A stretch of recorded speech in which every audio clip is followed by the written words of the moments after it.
Rossiya Federatsiyasida yurgan barcha mehnat muhojirlari uchun ajoyib yangilik. Endi siz smartfoningizga foyda deb nomlangan ilovani o'rnatib olib, barcha muammolaringizni tez va osongina hal qilishingiz mumkin. Foyda ilovasining xizmati yordamida siz o'zingizga yoqqan ish o'rinlari, yashash uchun joy, yuridik, moliyaviy, tibbiy va ko'plab boshqa ko'rinishdagi xizmatlardan foydalanishingiz mumkin. Buning uchun siz kerakli bo'lgan xizmat ustiga bosib buyurtma qilishingiz kifoya. Foyda ilovasini tortib olish uchun video ostidagi manzil ustiga bosing. Ilova agar sizga yoqqan bo'lsa, do'stlaringiz bilan bo'lishing va marketda unga baho bering. Bugungi kunda AQSh qurolli kuchlari dunyodagi eng kuchli va qudratli armiya hisoblanadi. Ma'lumotlarga ko'ra, Qo'shma Shtatlarning 2018-yilgi mudofaa budjeti deyarli 700 milliard dollarni tashkil etmoqda. Ushbu budjet ularga armiyani eng zamonaviy texnika, eng samarali qurollar, eng oxirgi texnologiyalar va eng kuchli harbiy tayyorgarlikka ega bo'lishini ta'minlaydi. Ammo haqiqat shuki, shuncha pul tikilgan ayrim harbiy operatsiyalar yoki ishlab chiqarilgan AQSh harbiy texnikalari muvaffaqiyatsiz va yaroqsiz bo'lib chiqmoqda. Demak, assalomu alaykum hurmatli UzFakt kanalining tomoshabinlari. Bugun biz sizning e'tiboringizga AQSh budjetining eng ko'p sarf qilingan muvaffaqiyatsiz harbiy ixtirolarini taqdim etamiz. Qani bo'lmasam, boshladik. Ayni damda Amerikaning ko'pgina soliq to'lovchi aholisi Pentagon juda katta mablag'larni isrof qilayotganlikda ayblamoqda. Ular fikriga ko'ra, AQSh mudofaa agentligi qurollarni ishlab chiqarish uchun yuzlab milliard dollarlarni sarflayapti. Ammo milliardlab sarf qilingan pullar oqibatda oddiy safsata bo'lib, jangda ular umuman samarasiz ekanligi kelib chiqyapti. 2006-yilda amerikaliklar qiymati 2 milliard 200 million dollarni tashkil etgan suvda suzuvchi radarni yaratdi. Ushbu g'aroyib yangilikning nomi Sea Based X-band, ya'ni CBX deb ataldi. Ma'lumotlarga ko'ra, CBX ning asosiy vazifasi qit'alararo ballistik raketalarni ishga tushirilishini aniqlash edi. Muhandislar CBX ballistik raketalar nari tursin, hattoki beysbol koptogini uchayotganligini aniqlay oladi deb ta'kidlashgan. Lekin haqiqat shuki, va'da qilingan hech bir gap to'g'ri chiqmadi. Radar ish tezligi sekin, umumiy kuzatish maydoni kichik va qolaversa past balandlikda uchuvchi ballistik raketalarni umuman aniqlay olmas ekan. Natijada ushbu AQSh Pro tizimlari loyihasi batamom muvaffaqiyatsiz bo'lib chiqdi. 2013-yildan beri ushbu gigant inshoot Pearl Harbor harbiy bazasida ishsiz turibdi. Lekin shu joyga tan berish kerakki, uning o'lchamlari va g'aroyib ko'rinishi haqiqatan ham ta'sirlidir.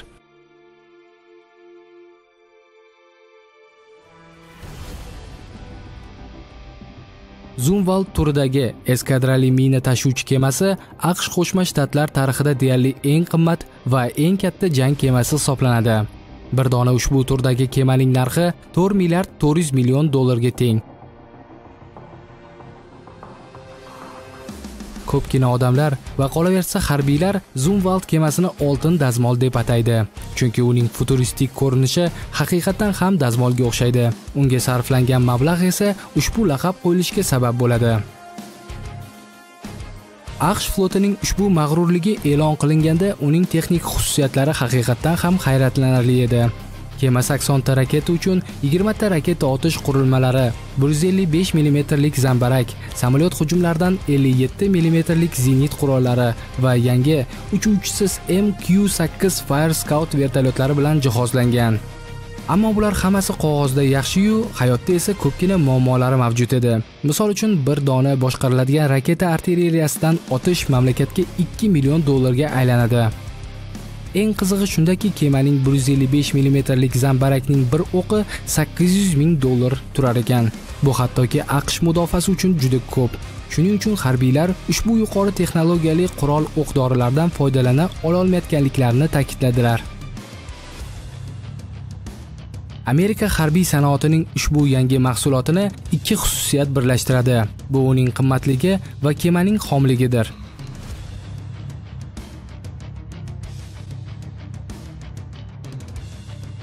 Kema 2016-yilning kuzida AQSh dengiz kuchlari tartibiga kiritilgan, lekin aslida u haligacha sinov jarayonida. uning tez-tez buzilishlari dengizchilar uchun haqiqiy qiynoq bo'lmoqda.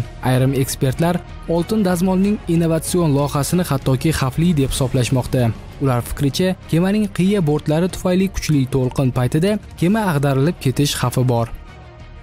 Milliardlarni havoga uchirgan Pentagon oxir-oqibat loyihani ancha qisqartirdi. Undan avval AQSh ushbu esminetslardan 28 tasini qurishni rejalashtirgan edi. Hozir esa mudofaa xabarlariga ko'ra, bu sinfdagi kemalar qurilishi 28 dan 3 tagacha kamaytirildi. Zumwalt tipidagi 3 ta kemani ishlab chiqarish va umuman butun loyiha uchun Pentagon 23 milliard dollar miqdorida pul sarf qiladi.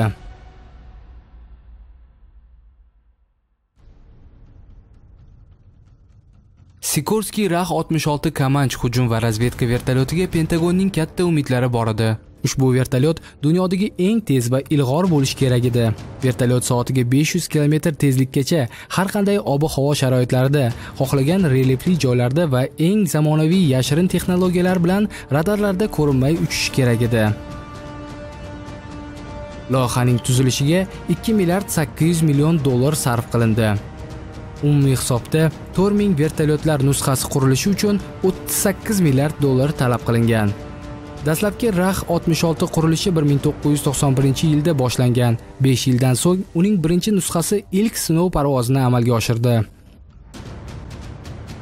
Vertolyot soatiga 390 km tezlikda uchishga muvaffaq bo'ldi, lekin bu tezlik vertolyot uchun juda xavfli edi.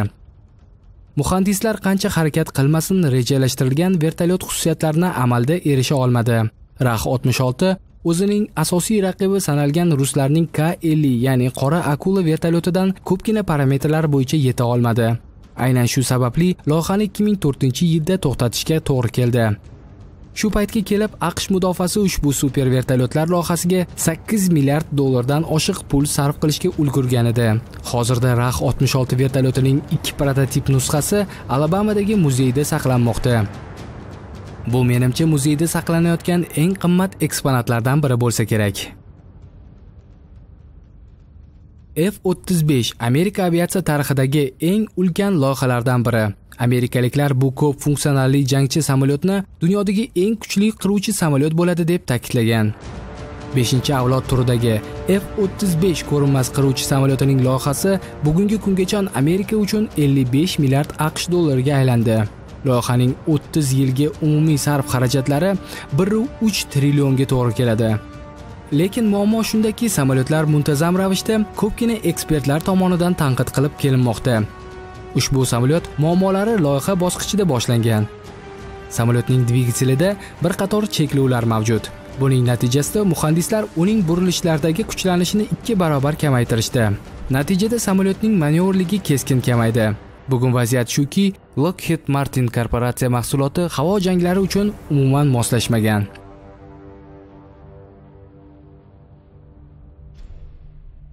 National Interest jurnalining sharhlovchisi Dave Majumdar bu samolyot haqida mana bunday gaplarni aytib o'tdi. Eng zamonaviy F-35 qiruvchi samolyoti ko'pgina zamonaviy raqib samolyotlar bilan to'g'ridan-to'g'ri to'qnashuvlardan qochishi lozim. Ayni damda vaziyat shuki, AQSh samolyotiga faqat eng zamonaviy bort elektronikasi yordam bera oladi. Avionikadan samarali foydalanish va payqash mushkulligi F-35 ni havo jangidan olib qochishga yordam berishi mumkin. Biroq raqib bilan yakkama-yakka to'qnashuvda super qiruvchi samolyot ojiz qurilmaga aylanadi.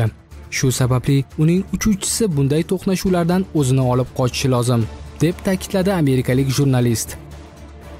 Umumiy hisobda F-35 ning 1000 ga yaqin turli xil nuqsonlari mavjud. Bu esa uning jangovar foydalanish samaradorligiga katta ta'sir qilishi mumkin.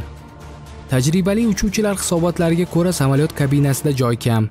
Uning ichidan atrofni ko'rish ayrim qiyinchiliklarni tug'diradi. O'tgan yilning oktyabr oyida ushbu samolyotning boshqaruvchi ko'plab uchuvchilar organizmida kislorod yetishmasligi belgilari borligi ma'lum bo'ldi. Ishlab chiqaruvchilar samolyot narxini jinnilik darajasiga ko'tarib yuborishdi. Bir dona samolyotning narxi o'rtacha 100 million dollarni tashkil etadi. Shuning uchun bir qator mamlakatlar, shu jumladan NATO a'zolari F-35 ni xarid qilishdan bosh tortmoqda. Boeing YAL deb nomlangan lazer nurini yo'naltiruvchi havo kemasini yaratish uchun muhandislarga 15 yil hamda 5 milliard dollar talab etildi.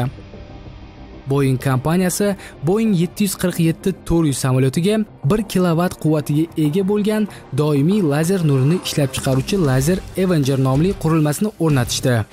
Rejaga ko'ra, Boeing YAL jangovar samolyoti mo'ljalni aniqlab, uni lazerning jamlangan nuri yordamida yoqib ishdan chiqarishi kerak edi. Lekin amalda samolyotga jihozlangan lazer qurilmasi yetarlicha kuchga ega emas va bulutlar ichida u umuman foydasiz bo'lib chiqdi. Muhandislar lazer qurilmasining quvvatini oshirishdi, lekin baribir u kerakli natijalarni ko'rsata olmadi. Shundan so'ng loyiha samarasizligi va ko'p xarajatliligi uchun rad etildi. Video yakunida shuni ta'kidlash joizki, bu muvaffaqiyatsizliklarga qaramay, baribir Amerikaning armiyasi dunyodagi eng qudratli armiya bo'lib qolmoqda. Bu borada menimcha hech kimning hech qanday shubhasi yo'q bo'lsa kerak. Qolaversa, kim biladi, balkim ularning biz umuman tasavvur qila olmaydigan qurollari bo'lishi mumkin. Lekin biz ular haqida hech narsa bilmaymiz. Shuning uchun bor faktlarga asoslanib shuni aytishimiz mumkinki, hozirda AQSh qurolli kuchlari ayrim muammolarga ega. Mana videomiz ham o'z nihoyasiga yetdi. Agar video sizga yoqqan bo'lsa, like tugmasini bosing. Agar yoqmagan bo'lsa, dislike. Qandaydir fikr yoki mulohazalaringiz bo'lsa, yoki qanday mavzular haqidagi videoni tayyorlash kerak bo'lsa, o'z fikrlaringizni izohlarga yozib qoldiring. Biz ularni hammasini o'qiymiz. Shu talablaringizga qarab o'sha videolarni chiqarishga harakat qilamiz.